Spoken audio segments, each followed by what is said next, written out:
ಬಾರಿಗೆ ಕೆಲಸಕ್ಕೆ ಸೇರುವವರಿಗೆ ಉದ್ಯೋಗ ಸಂಬಂಧಿತ ಪ್ರೋತ್ಸಾಹಧನ ಯೋಜನೆಗೆ ಸಂಪುಟ ಅನುಮೋದನೆ ನೀಡಿದೆ.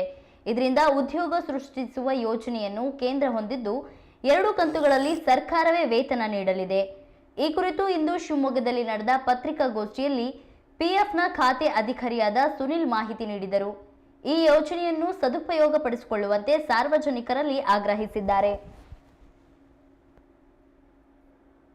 ಎಂಪ್ಲಾಯ್ಮೆಂಟ್ ಜನರೇಷನ್ಗೋಸ್ಕರ ಅಂದ್ರೆ ಉದ್ಯೋಗ ಸೃಷ್ಟಿಗೋಸ್ಕರ ಒಂದು ಕೇಂದ್ರ ಸರ್ಕಾರ ಈ ಯೋಜನೆಯನ್ನು ಪ್ರಾರಂಭಿಸ್ತಿದೆ. ಇಲ್ಲಿ ಏನಪ್ಪಾ ಅಂದ್ರೆ ಏನು ಉಪಯೋಗ ಆಗುತ್ತೆ ಅಂದ್ರೆ ಯಾವುದೇ ಒಂದು ಕಾರ್ಮಿಕರು ಮೊದಲನೇ ಬಾರಿಗೆ ಅವ್ರ ಕೆಲಸಕ್ಕೆ ಸೇರ್ಕೊಂತಿದಾರಪ್ಪ ಅಂದ್ರೆ ಅವರ ವೇತನ 15,000ರಿಂದ 1 ಲಕ್ಷದವರೆಗೂ ಇರ್ಬೋದು.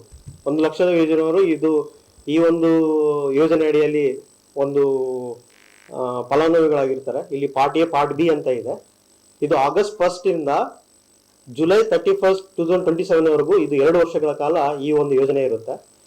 ಇದರೊಳಗೆ 2 ಹಂತದಲ್ಲಿ ಈ ಯೋಜನೆಯನ್ನ ಜಾರಿಗೊಳಿಸ್ತಾರೆ. ಅಂದ್ರೆ ಒಂದು ಪಾರ್ಟ್ ಎ ಮತ್ತು ಪಾರ್ಟ್ ಬಿ ಅಂತ ಹೇಳಿ.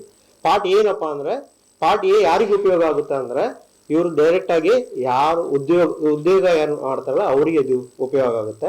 ಇಲ್ಲಿ ಏನಪ್ಪಾ ಅಂದ್ರೆ ಒಂದು ಕಂಡೀಷನ್ ಅಂದ್ರೆ ಅವರು PF ಮೆಂಬರ್ ಆಗಿರ್ಬೇಕು, PF ಸದಸ್ಯರಾಗಿರ್ಬೇಕು, ಮೊದಲನೇ ಉದ್ಯೋಗವಾಗಿರ್ಬೇಕು.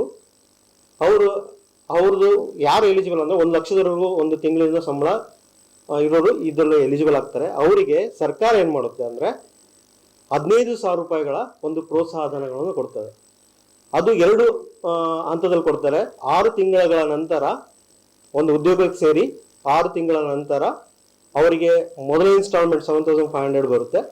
ಇನ್ನು 6 ತಿಂಗಳ ನಂತರ ಅಂದ್ರೆ 1 ವರ್ಷಗಳ ನಿರಂತರವಾಗಿ ಅವರು ಸೇವೆ ಸಲ್ಲಿಸಬೇಕಾಗುತ್ತೆ. ಇನ್ನು ಉಳಿದ ಅಮೌಂಟ್ ಅನ್ನ ಅವರ ಖಾತೆಗೆ ಜಮಾ ಆಗುತ್ತೆ. ಇದು ಒಂದು ಆದ್ರೆ ಇದು ಪಾರ್ಟ್ ಬಿ ಏನಪ್ಪಾ ಅಂದ್ರೆ ಇದು ಉದ್ಯೋಗದಾತರಿಗೆ ಅಂದ್ರೆ ಎಂಪ್ಲಾಯರ್ಸ್ಗೆ ಈ ಒಂದು ಯೋಜನೆಯ ಪ್ರಯೋಜನ ಆಗುತ್ತೆ. ಇಲ್ಲಿ ಪ್ರೋತ್ಸಾಹಧನ ಏನಕ್ಕೋಸ್ಕರ ಅಂದ್ರೆ ಉದ್ಯೋಗ ಸೃಷ್ಟಿ ಮಾಡೋದಕ್ಕೆ ಪ್ರೋತ್ಸಾಹಧನ, ಇನ್ಸೆಂಟಿವ್ ಫಾರ್ ಎಂಪ್ಲಾಯ್ಮೆಂಟ್ ಜನರೇಷನ್. ಇಲ್ಲೇನಪ್ಪಾ ಅಂದ್ರೆ 2 ಹಂತದ ಒಂದು ಕಾರ್ಖಾನೆಗಳಿರ್ಬೋದು. 50ರವರೆಗೂ ಕೆಲಸ ಮಾಡುತ್ತಿರುವ ಅಂದ್ರೆ 50 ಇವಾಗ ಒಂದು ಸಂಸ್ಥೆಯಲ್ಲಿ 1ರಿಂದ 50 ಜನ ಇರ್ತಾರೆ.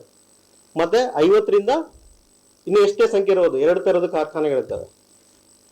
ಇದು ಯಾವುದೇ ಒಂದು 50ರವರೆಗೂ ಯಾವುದೋ ಒಂದು ಹೊಸ ಉದ್ಯೋಗವನ್ನು ಕೊಟ್ಟು ಒಬ್ಬರಿಗೆ ಮತ್ತೆ ಉದ್ಯೋಗ ಕೊಟ್ಟು ಇಬ್ಬರಿಗೆ ಉದ್ಯೋಗ ಕೊಟ್ಟು ಅಂದ್ರೆ ಅವರಿಗೆ 2 ವರ್ಷಗಳ ಕಾಲ ಎಂಪ್ಲಾಯರ್ಸ್ಗೆ 2 ವರ್ಷಗಳ ಕಾಲ 3,000ವರೆಗೂ ಪ್ರೋತ್ಸಾಹಧನ ಬರುತ್ತೆ. 3,000ವರೆಗೂ ಪ್ರೋತ್ಸಾಹಧನ ಬರುತ್ತೆ. ಮತ್ತೆ 50ರಿಗಿಂತ ಜಾಸ್ತಿ ಏನಿದ್ದಾರೆ ಅವರು ಕನಿಷ್ಠ 5 ಉದ್ಯೋಗಗಳನ್ನು ಸೃಷ್ಟಿ ಮಾಡಬೇಕು. ಅವ್ರಿಗೂ ಸಹ 2 ವರ್ಷಗಳ ಕಾಲ 3,000 ಪ್ರತಿ ತಿಂಗಳು 3,000 ಒಬ್ಬ ಉದ್ಯೋಗಿ ಒಂದು ಉದ್ಯೋಗ ಸೃಷ್ಟಿಗೆ 3,000 ಒಂದು ಉದ್ಯೋಗ ಸೃಷ್ಟಿಗೆ 3,000ವರೆಗೂ ಅವ್ರಿಗೆ ಪ್ರೋತ್ಸಾಹಧನ ಬರುತ್ತೆ. ವಿಶೇಷವಾಗಿ ಉತ್ಪಾದನೆ ಕ್ಷೇತ್ರದಲ್ಲಿ ಇರುವಂತಹ ಕಾರ್ಖಾನೆಗಳಿದ್ದಾವೆ, ಉದ್ಯೋಗದಾತರಿದ್ದಾರೆ. ಅವರು ಅಕಸ್ಮಾತ್ ಈ ಒಂದು ಉದ್ಯೋಗ ಸೃಷ್ಟಿ ಏನ್ ಮಾಡ್ತಿದ್ದಾರೆ ಅದು 4 ವರ್ಷವರೆಗೂ ಆ ಉದ್ಯೋಗಿ ಅಲ್ಲಿ ಕೆಲಸ ಮಾಡ್ತಾ ಇದ್ರೆ 4 ವರ್ಷವರೆಗೂ ಅವರಿಗೆ ಈ ಒಂದು ಪ್ರೋತ್ಸಾಹಧನ ಎಂಪ್ಲಾಯರಿಗೆ ಡೈರೆಕ್ಟ್ ಆಗಿ ಬರುತ್ತೆ. ಸೊ ಇಲ್ಲೇನಪ್ಪಾ ಅಂದ್ರೆ 3 ಸ್ಲ್ಯಾಬ್ ಮಾಡಿದ್ದಾರೆ. ಇವಾಗ ಒಬ್ಬ ಉದ್ಯೋಗ ಸೃಷ್ಟಿ ಮಾಡಿದರೆ ಒಬ್ಬ ಎಂಪ್ಲಾಯರ್ ಅವನ ಒಂದು ಸಂಬಳ 10,000 ರೂಪಾಯಿ ಇದೆ ಅನ್ಕೊಳ್ಳಿ. ಅವರಿಗೆ ಪ್ರಪೋರ್ಷನೇಟ್ ಆಗಿ ತಿಂಗಳಿಗೆ 1,000 2 ವರ್ಷದವರೆಗೂ ಎಂಪ್ಲಾಯರಿಗೆ ಬರುತ್ತೆ. ಜೊತೆಗೆ 10,000ರಿಂದ 20,000 ಏನಾರ ಇದ್ರೆ ಅವನ ವೇತನ ಇದ್ರೆ ಅವರಿಗೆ 2,000 ರೂಪಾಯಿ ಏನು ಬರುತ್ತೆ 2 ವರ್ಷದವರೆಗೂ ಉದ್ಯೋಗದಾತರಿಗೆ ಬರುತ್ತೆ.